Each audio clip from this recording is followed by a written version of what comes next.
Well, joining us tonight is someone I'm sure you know, Ben Swann. He's got 14 years as a journalist. He's won 2 Edward R. Murrow Awards, 2 Emmys, and over the period of time, he has come to realize the importance of being independent from corporate control. And so he started benswann.com, and we're going to be talking to him tonight about another new project.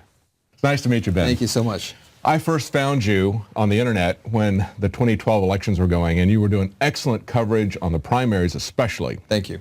The shenanigans that were being played out there. Now, tell us about this new lawsuit. Yeah, so over at benswann.com, we have a brand new episode, Truth in Media, called In Partisanship. And what we're doing with that is we're talking about a brand new lawsuit that was just filed yesterday. That lawsuit essentially says that the Republican and Democratic parties have a hold on the election system, the electoral process, that is completely unacceptable. Essentially, in most states in the country, they have closed primaries, which means unless you're registered as a Republican or a Democrat, you cannot vote in those primaries. However, taxpayers as a whole are paying about $400 million a year to pay for those private primaries. Now, the other important issue here is that about 48% of the entire country right now, so nearly half of it, is no longer affiliated with the Republican or Democratic Party. Now, if you watch any national media, you're going to think that the country is divided in two. It's Republicans and Democrats, right? Those are the only two parties, and that's what everyone is made up of. But it's not true. About half the country is not affiliated with either party, which means half the population cannot vote in a primary that will decide ultimately the at-large seat, and yet has to pay for it to the tune of $400 million. That's what the lawsuit is about. It's been filed in New Jersey as the kind of the test case where they're moving it forward there. It's going to go out across the rest of the country as well. Talk about the caucuses, because that was one of the places where it seemed like that was where we saw the most fluidity in the movement, where you could have a candidate like Ron Paul get traction, and where I think really you saw the accurate reflection of his popularity in amongst the populace there. But they played a lot of shenanigans, in the caucuses. You covered that extensively. What do you think is going to happen? They're moving to change that process now. Have you been tracking that? Yeah, they've already changed some of it. So the RNC recently had their Rules Committee hearing, and they went into that meeting and they changed some of the rules, basically saying that states have to bind their delegates, okay, to the overall at-large winner. Because what they don't want is this embarrassment of having folks who go into these caucuses and they become delegates, and then those delegates are free to vote however they choose to vote. Which, if you really get down into a democratic republic, right, where we have representative democracy, that is actually the best system, because you have the most informed people who are engaged. They are elected because I know you, right? So if I live in your county and we're neighbors and I say, you're the one who can go and represent me, I'm going to trust your judgment. You get to go to a convention. You get to see all the different candidates and say, I think this one best represents not just me, but my constituency. Because you're following that.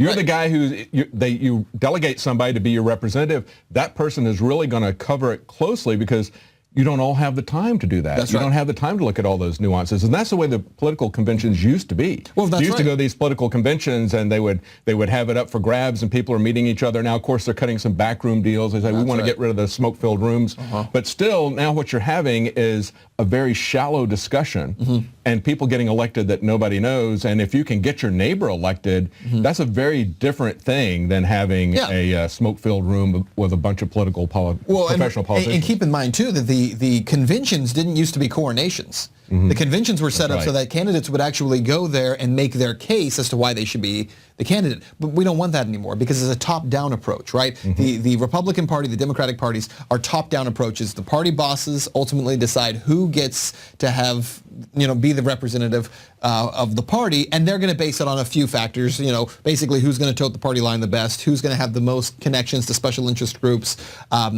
who the lobbyists like, right? That guy's going to get in. And that's what it really comes down to. So one thing that's very important in this process is people will say when they hear about this in-partisanship lawsuit is they'll say, well, listen, if you open up the primaries, then you're going to have Democrats who are going in there and voting for the Republican candidate because they're trying to cause problems and keep the best Republican candidate from winning. That's not true. It's simply not true. That may happen to some extent where some Democrats choose to go do that. But if that is beginning to happen, I think people are savvy enough to see it and say, well, we don't want that person. We're going to actually show up and vote. Keep in mind, in primaries right now, only about 9% of the population votes in primaries. 9%. So we're talking about 91% of the people don't even vote at all in a primary. So don't tell me that right now we have a good system where the best people are getting in because it's pure and keeping the party pure. Let's talk about the debates. Yeah. Because I was involved with the Libertarian Party 20 years ago. I've seen a lot of changes. We're winning the information war. We've now got Ted Cruz talking about abolishing the income tax. We see drug prohibition, the drug war. People are waking up to the evils of that, what it's done to our legal system, that it's not working, just like alcohol prohibition didn't work. So we see a lot of change in the populace. We see some real changes coming. And yet we still have situations where they put onerous ballot access controls on for third parties, or they keep major candidates like we have Ron Paul kept out of the debates, or Gary Johnson, a two-term governor, kept out of the debates. I mean, how do we open up this process to make it?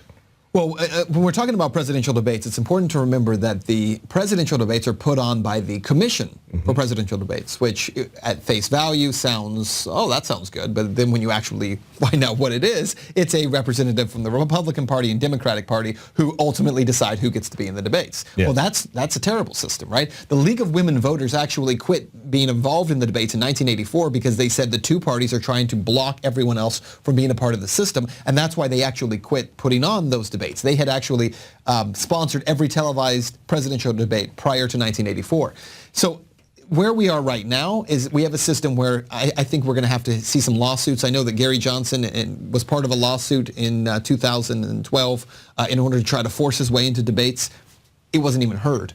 It still hasn't been heard, right? So I talked to him actually recently and asked about the status of that, what's happening with the lawsuit. He says they're still waiting to find out what's going to happen. But no one's eager to take on this issue.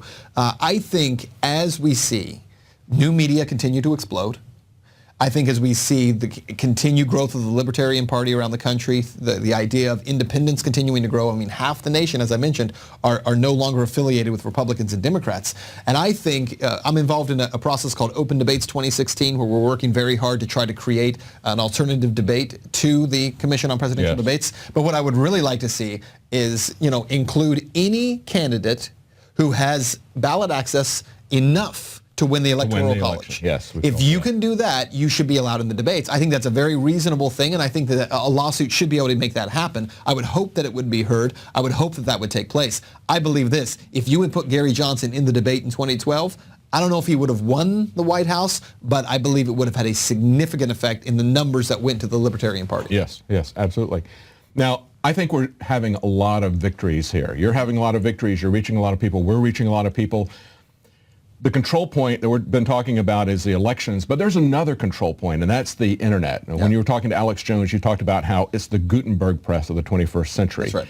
But how do we keep that press free? Because we see with the things that are happening in the FCC, it wasn't just this survey where they went around and said they were going to look at the content development within different newsrooms. That was pretty scary because they're no longer just looking at refereeing the distribution. Now they're looking carefully at the content and even going to newsrooms. But then they kind of step back from that. But then we've had this recent court decision about net neutrality, which reinforced the idea that the FCC could police the internet and make policies about the internet. The FCC just kind of came out there about the internet with this net neutrality out of nowhere and said, we have authority over that based on a 1996 Telecommunications Act. I mean, the internet wasn't really around in 1996 except in a bare bones existence. So that clearly wasn't the intent of that. But now the court has sided with them. Do you think they're going to use that now? They got a court decision. Are they going to use that to come after and do CISPA, SOPA, PIPTA, ACTA, one of these things by fiat? Or what do you think? I absolutely. I think they will, because the goal has been, we want CISPA and SOPA and PIPA. We want these intellectual property bills, right? That will ultimately mean a better internet for everyone. It'll mean a safer internet. And it will mean that people's intellectual property is protected. That's what we're told. And so will they be able to do that by fiat, by simply saying we're going to regulate it? Absolutely. And I think that's coming. Remember that there is enormous amounts of money coming from lobbying firms, coming from News Corp, coming from Time Warner, coming from Verizon, who spent huge amounts of lobbying money trying to get CISPA and SOPA and PIPA pushed through. When there is that much money pushing for it, ultimately it's going to happen in some way or another because you're essentially buying that regulation, and that's what's been happening. And now you've got Comcast and Time are going to merge into this gigantic number one and number two. Yeah, and you know what's interesting about that is I did a piece about that recently, and some people were critical of it because I pointed out that under FCC rules, in order for them to be able to have this merger, they need to be able to demonstrate that it's in the public interest, right? That the merger is necessary in order to help consumers. Of course it's not. Comcast is the most expensive form of cable there is out there, highest prices and terrible service, and there's no reason why they need to combine with Time Warner. What a lot of people don't know about Comcast and Time Warner, though, is that forget about the fact that they control so much of the cable space. If you go to cable channels, okay, cable channels are not just random channels.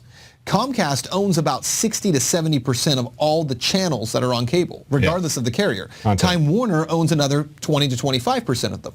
So the vast majority of channels that are on cable and on dish, on satellite, whatever it is, are already owned by Comcast and Time Warner, which means you're also consolidating all of those channels into just one company.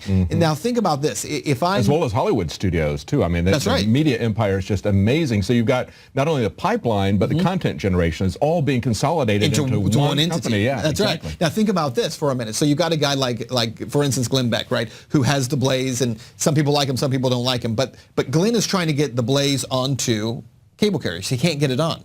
The reason he can't get it on is because a lot of folks assume if you have enough money, you should be able to get it there. Well, that's not true. That's right. So when you have other folks who have, there's these guys who have a network called One America trying to get carriage. They can't get picked up by anyone because the cable companies are also protecting against competition for their cable channels. Yes. You can consolidating all of that into one entity.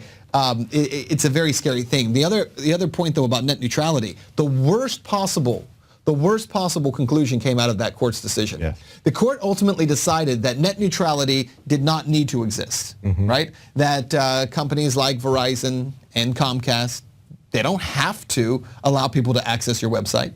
So for guys like, benswann.com, for Infowars.com, if some politician says to them, hey, listen, we cut this deal for you. Now make sure people aren't seeing this stuff. Yeah. They're saying legally you have the right to prevent that. But the court, so that was the first bad part. And then the second part of it was, but the FCC also does have the ability to be involved. The absolute worst two outcomes came out of that court decision. Because what you can have is a situation, what we were concerned about with CISPA, SOPA, ACTA, PIPA, all these different things.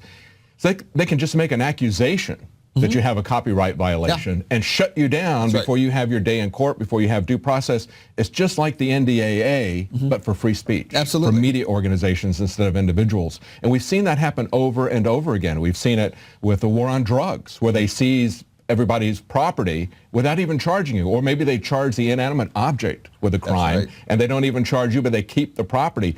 This is what's really concerning, is to see that they could do this now with the media, just shut down entire organizations just like that. Well, and it always comes back to trying to protect the greater good, right? So we're trying to protect people. In this case, it's intellectual property owners and creators have to be protected from all these rogue websites that might steal their content. We did a piece, a Truth in Media piece, about a guy who had a T-shirt that had a logo on it that's the NSA, it's peeping while you're sleeping, the only part of the government that listens. Dan McCall. Dan McCall, that's right. Interviewed this guy, and he had these T-shirts made, and the NSA simply went in and said that he was infringing on their intellectual property and got it pulled from all these marketplaces across the country. By the way, an update to that story. I talked to Dan McCall recently.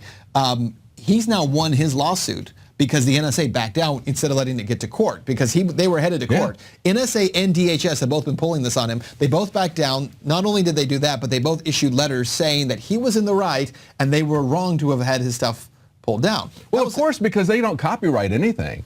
I mean, if the government creates content, it's not copyrighted. It belongs to the people that pay for the government. Well, and even a step further than that, even if they did own the content and it were copyrighted, the bottom line is parody is an acceptable form of fair use. That's right. And the Supreme Court's already ruled on this, so they had absolutely no leg to stand on. But the point is, they didn't need a leg to stand on. That's right. To be able to come in and say, hey, no, you can't have it. We're going to create problems for Zazzle or .com. Zazzle's going to say, no, I'm not going to deal with the feds. said so, we're just going to pull your stuff down. I've seen this over and over again, where they come in and they just bully people. Yeah. I mean, that's what the TSA is all about. Absolutely. And the TSA did that to John Corbett. He wouldn't be bullied. He sued them a couple of times. He did a video showing how if you put a weapon on the side, the naked body scanners couldn't see it. He's got a lawsuit going against him now. So what they did was they sent him a thing and said, that's all right, here's your get out of jail free pass. You can just go right through security from here on out. Yeah. And they did the same thing with a farmer in Michigan, where the agricultural department in Michigan came in and declared his breed of pigs to be invasive species and feral. He fought him for 3 years, and finally they just said, okay, yours are okay, but we're not going to change the rule for other farmers. That's right. See? Because you're creating problems for us. Yes, right? we just give you a pass. But what they don't want is, and the reason you get a pass is because they do not want it to ultimately reach a court decision. They don't want precedent. That's because right. As soon as the precedent happens, then they lose power. Now, I think we're almost optimistic to think there would be precedent in that regard, because how often does a federal judge actually rule against the feds? I mean, it very rarely happens. They typically expand federal power. And so that's a whole other show, right?